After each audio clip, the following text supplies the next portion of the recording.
On continue avec notre 5e vidéo. On continue toujours la lecture de la lettre du pape François sur la petite Thérèse, avec le sous-titre « L'abandon quotidien », au numéro 23. La confiance que Thérèse promeut ne doit pas être comprise seulement par rapport à la sanctification et au salut personnel. Elle a un sens intégral qui embrasse la totalité de l'existence concrète et s'applique à toute notre vie où nous sommes souvent envahis par les peurs, par le désir de sécurité humaine, par le besoin de tout contrôler. C'est là qu'apparaît l'invitation à un saint abandon. Numéro 24. La pleine confiance qui devient abandon dans l'amour nous libère des calculs obsessionnels, de l'inquiétude constante pour l'avenir, des peurs qui enlèvent la paix. Dans ces derniers jours, Thérèse insistait sur ce point.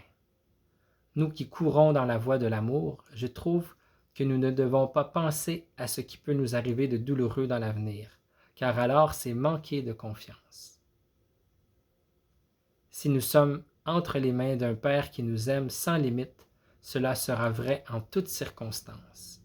Nous nous en sortirons quoi qu'il arrive et d'une manière ou d'une autre, son plan d'amour et de plénitude se réalisera dans notre vie. C'est magnifique. On continue avec l'autre sous-titre, « Un feu au milieu de la nuit ». Numéro 25. Thérèse a vécu la foi la plus forte et la plus certaine dans l'obscurité de la nuit et même dans l'obscurité du calvaire. Son témoignage a atteint son apogée dans la dernière période de sa vie, dans sa grande épreuve contre la foi, qui commença à Pâques 1896. Dans son récit, elle met cette épreuve en relation directe avec la douloureuse réalité de l'athéisme de son temps.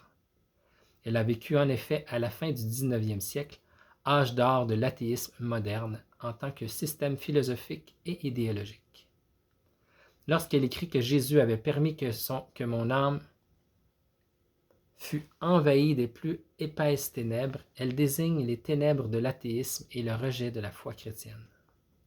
En union avec Jésus, qui a pris sur lui toutes les ténèbres du péché du monde en acceptant de boire la coupe de la passion, Thérèse perçoit dans ces ténèbres le désespoir, le vide du néant. Numéro 26.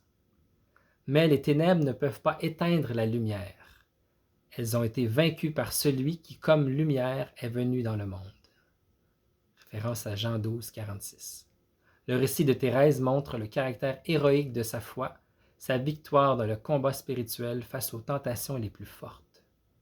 Elle se sent la sœur des athées et se met à table comme Jésus avec les pécheurs. Référence à Matthieu 9, 10 à 13. Elle intercède pour eux tout en leur renouvelant continuellement son acte de foi, toujours en communion amoureuse avec le Seigneur.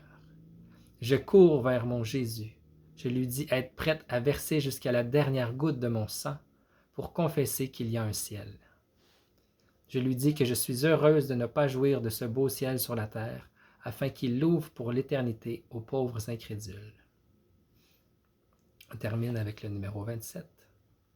Dans la foi, elle vit intensément une confiance illimitée en la miséricorde infinie de Dieu, une confiance qui doit nous conduire à l'amour. Elle vit même dans l'obscurité la confiance totale de l'enfant qui s'abandonne sans crainte dans les bras de son père et de sa mère. Pour Thérèse, en effet, Dieu brille avant tout par sa miséricorde, clé pour comprendre tout ce qui est dit de lui. À moi, il a donné sa miséricorde infinie, et c'est à travers elle que je contemple et adore les autres perfections divines. Alors, toutes m'apparaissent rayonnantes d'amour. La justice même, et peut-être encore plus que toutes les autres, me semble revêtue d'amour. C'est l'une des découvertes les plus importantes de Thérèse, l'une de ses plus grandes contributions pour l'ensemble du peuple de Dieu. Elle est entrée de manière extraordinaire dans les profondeurs de la miséricorde divine et y a puisé la lumière de son espérance sans limite. C'est très très beau. Sa confiance, son espérance. On voit la petite Thérèse qui a vraiment vécu les ténèbres profondes de son époque. Je pense que c'est encore très actuel, très contemporain. On est encore dans un monde de plus en plus athées et même anti-chrétiens. Je pense que Thérèse peut nous aider dans ce mystère-là de foi, de porter les ténèbres de notre monde, mais de laisser la lumière de Dieu nous envahir. Et sa confiance qui est plus forte que toutes les peurs, les obsessions, les désirs de tout contrôler. Là, le pape François cite plusieurs. C'est très parlant, c'est très interpellant. Alors demandons à la petite Thérèse de venir nous aider dans tout ce qui est trop humain en nous, qui veut toujours contrôler ou que souvent le premier réflexe c'est d'avoir peur. En tout cas, moi, ça me rejoint.